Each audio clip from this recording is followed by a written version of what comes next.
All right, so from day one, this Sam Bankman-Fried, and by the way, his whole family, and his FTX exchange operation was nothing more than a family criminal syndicate from day one, okay?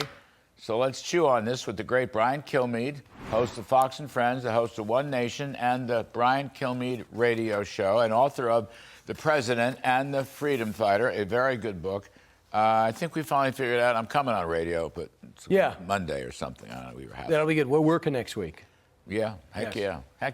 Absolutely. Always working. So look, am I being too hard? It's a family criminal enterprise. And look, they suckered people, mostly rich Silicon Valley people, but there were some middle-class people that got hurt, into giving them money for their own, fancy homes, for their own little private deals. But also, Brian, I'm saying, in order to have an incredible amount of money to try to bribe politicians not to regulate them. That's the way I read this. I'm astounded by the way this went down. I keep on expecting to find something in there that is so complicated and convoluted I can't understand. But when he says, I had nobody who actually did risk assessment. I had no board to bounce off of. He basically got this money from the richest, most influential people in the world. Some, like you said, are funds, but for cops and firefighters, pension funds in other countries. And then he just did whatever he wanted with it, bought more land. And I just don't think he was afraid of regulation. I don't even think that he cared about regulation because he thought he was impervious to it. And I don't understand this mindset, and I mean this. There's no mystery to the statement. On its face, accept it. I don't understand how you can sleep at night knowing that what you're building on is a house of cards, that people are counting on you with their money while you're buying real estate, knowing that if people ever had to cash out, there was no cash for them to grab.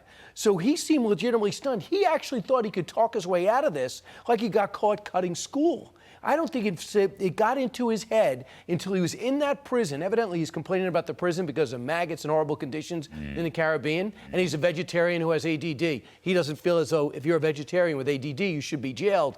I don't think that's it should be an issue, but you tell me. I think he's some kind of psychopath. ADD is just the tip of the iceberg. I don't think he has a conscience. He's like not a real person. How does his parents not know that? Well, that's the thing. He's got parents, right? Father, mother, Stanford Law School professors guiding him every step of the way. Huh? Really? How about this? Really? If I'm Shaquille O'Neal, if I'm Tom Brady, if I'm Giselle, if I'm Kevin O'Leary of Shark Tank, you would think he has advanced teams to check it out. So if somebody wants you to represent their soap or their pizza joint, they'd go, hey, guys, check it out, see if it's worth it. These guys approached me. It's $15 million. I certainly can't walk away from that, but find out if it's worth it. I mean, is it worth it for Tom Brady to put his reputation on the line? All these other people that we've mentioned to put their reputation on the line, they got paid cash. I don't know if they invested a dime. But evidently, Kevin O'Leary got $15 million. So does he give that money back? Because a lot of people put less than $1 million, less than millionaires can't afford to lose this. He just got a fee. So didn't anybody check this out when they see a guy with corduroy shorts, a bad haircut, and a T-shirt that no doesn't due fit? diligence. In there was sandals? never any due diligence. That's why this is so remarkable and so funny. But look, Brian, Washington Post reports that they made $40 million to politicians. This is Fried and his lieutenants, okay? Nashad Singh. Over and 50 Ryan Democrats. A lot of Republicans, too. Bloomberg, that Washington Post says 40 million. Bloomberg's reporting 73 million.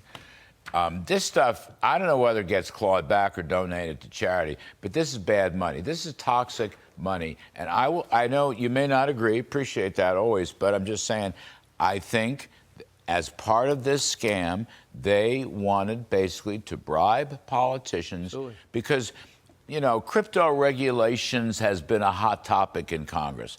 And they just scattered the money, even dark money that we'll probably never find. Yes, the bulk of it went to left-wing Democrats, but Republicans got a lot of it too. Right, but I think it's almost 5-1 Democrats to Republicans in terms of investment. And I'd like to see that. For example, if it ends up being like this when we get to find out the figures. Remember Zuckerbucks? Well, Republicans got it too. Yeah, they got 400,000. The other guys got 400 million. It wasn't even close. So They might just be covering their butt, giving it to a senator here, a senator there, and a governor there.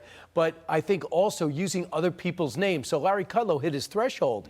But what about one of your staffers? They suddenly have some money in their account, and they decide to give it. So I believe that's page 9 of the indictment. So that's another important thing. So they're manipulating the system. So that's saying, Larry, that they know they're doing something wrong. If you're paying off politicians, right. No, that's so that right. means they know That's they're doing right. something wrong. I'm sorry, or That's I right. effed up is not going to count. No, that was part of their plan. So they're so smart and clever. They're going to start this fund, take people's money fraudulently, and then they're going to buy all politicians so they'll never get caught. That's the way, stupid people think. That's the way people who have brain problems think. Why do you suppose the authorities here, the U.S. attorney in the Southern District, why did they wait night before, day of, to stop him from testifying under oath? Do you think there's any motive there that he would have said things and spilled the beans about the politicians or not? Well, I saw Jonathan Turley this morning and said, wait a second, this guy's willing to talk on the record. Yeah. If you're a prosecutor, you'd say, great. I'm going to get me some popcorn. I'm going to sit back and I watch you give your deposition, essentially, oath. for me under oath. Yeah. It only makes your case stronger. I mean, is he afraid of winning over public sentiment? This guy's no charismatic Oliver North in the 1980s wearing a uniform saying, I'm doing it for my country. There's no sympathetic people say, hey, I wear my hair like that, and I have tight shorts too, and I don't care about my diet. So he doesn't even project himself. He looks down on the ground. So he basically was about to, maybe under direct questioning from Republicans, say, how much did you give to X, Y, and Z? I know. So why do you think they stopped it? That's the thing. I don't think anybody Because is he talking now? Until February 8th, he's going to be in a Caribbean jail. There, I understand, too, is going to be a struggle between the Caribbean... Bahamians. Bahamians. It's been so long since I've been on vacation. The Bahamians... Yeah. They say, excuse me, he has $360 million worth of real estate. We want it. And then the CEO right now says, no, we need it to make try the best. So they're going to take that. They want it. Oh, this that's is going to be wonderful. There'll be a power struggle. play. Right. God, that is terrific. Only they need the money definitely in their treasury with these individuals need it back. I want to see some of the faces of the people that actually believed in it, that saw Tom Brady and Giselle or Shaquille O'Neal, who's one of the greatest guys you'll ever meet, who put his reputation on the line. And who said, if Shaq's doing it, these guys are doing it. Tom and Giselle in that beautiful fake apartment talking about investing in crypto, I think I'll do it. Think about that for a second. There's a class action suit against them. Tom Brady's going to have to play football for another 5 or 10 years, but I don't think he can do it. You saw him the other night. I mean, he's going to have to play until he's 50 or 55 to make. He lost, I don't know, what did they say, $360 million? I think he did. That was the family wealth. We don't know how much of that went in. I mean, would you ever think that he'd give everything to it? I mean, I don't know. I don't know how much he's worth. I don't know whatever her name is. I will say this: you can't really blame him for that performance the other night. I believe. Against 49ers, I don't think he was great, but bad line. Also, I thought it was fascinating to see he's still so angry at 45 years old to storm out of the locker room without taking a shower, and so to show he wants to win. But I do think he's going to play more. Giants going to beat the Redskins this Sunday. They have to.